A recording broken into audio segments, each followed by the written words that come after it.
किसी भी समय केंद्रीय विद्यालय और नवोदय विद्यालय का जॉइंट एग्जामिनेशन अनाउंस हो जाएगा। ये बात सीबीएसई को कह दी गई है और नोटिफिकेशन किसी भी समय आ सकता है। अब तो समझते हैं कहानी। ये दिल्ली हाई कोर्ट में जो है एक सबमिटेड एफिडेविट है जिसमें एक बात अपनी कही है केंद्रीय विद्यालय के जो कमिश्नर हैं उन्होंने, और असिस्टेंट कमिश्नर बेसिकली, तो additional commissioner, I am so sorry.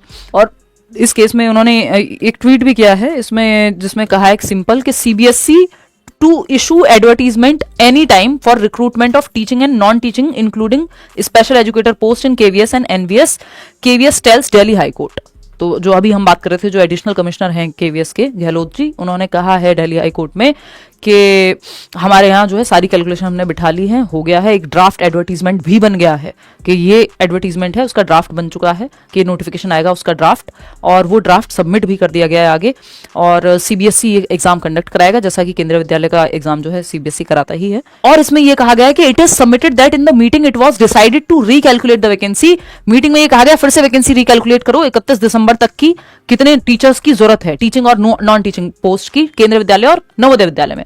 और ये एंड में लास्ट पॉइंट में 6 पॉइंट में इन्होंने कह भी दिया है कि कैलकुलेट हो गया है, ड्राफ्ट बन गया है और ड्राफ्ट सबमिट कर दिया है आगे, तो अब किसी भी समय वैकेंसी आ सकती है। ये देखने वाली बात है कि ये पहली बार ही होगा टीचिंग में, स्पेशली मैं बार बार यही कहूंगी कि ज्वाइंट रिक्रूटमेंट प्रोसेस होगी, यानी दोनों को साथ में कैसे कराएंगे, केंद्रीय विद्यालय और नवोदय विद्यालय क्या हिसाब किताब रखेंगे, जैसे अलग अलग एग्जाम में बात चल रही थी ना, कॉमन एंट्रेंस टेस्ट कर दो, ये कर दो कर दो, उसी तरह का मामला इसको हम कह सकते हैं कि ज्वाइंट रिक्रूटमेंट प्रोसेस होगा दोनों के लिए, केंद्रीय विद्यालय और नवोदय विद्यालय के लिए। और for both KVS and NVS for all teaching and non teaching post, तो इसमें टीचिंग पोस्ट तो है ही लेकिन नॉन टीचिंग पोस्ट भी शामिल है।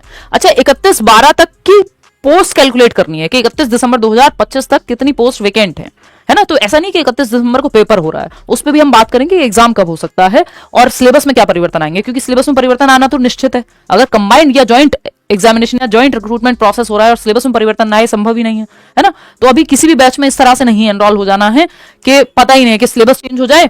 और केवीएस का तो अब एग्जाम कई साल बाद हो रहा है, अगर ले लेते हैं लोग थोड़ा टाइम पे तो 2 साल के अंदर अंदर ले लेते हैं तो जनरली नहीं होता सिलेबस चेंज, बट जैसे ही ये 2 साल प्लस जाते हैं तो मेजरली देखा गया है, ये आप केवीएस के पैटर्न में देखेंगे सिलेबस चेंज ही हो जाता है। तो अभी किसी भी ऐसी चीज में नहीं पढ़ना, जो कॉमन टॉपिक्स हैं, चाहे वो कॉमन सब्जेक्ट्स हो गए, आपके रीजनिंग हुआ, मैथ्स हुआ, जीए है या फिर पेडागोजी भी है, तो जो इंपॉर्टेंट टॉपिक्स हैं उनको सबको करना है, लेकिन पूरी तरह से अभी किसी भी कोर्स में नहीं जाना है जब तक सिलेबस का हमें नहीं पता हो। पढ़ते रहना है लेकिन कोर्स में एनरोल नहीं करना है। और अच्छा, इसमें एक जगह ये भी बात लिखी हुई है कि जो स्पेशल एजुकेटर का एग्जाम है इनको 2 महीने के अंदर करा लेना है।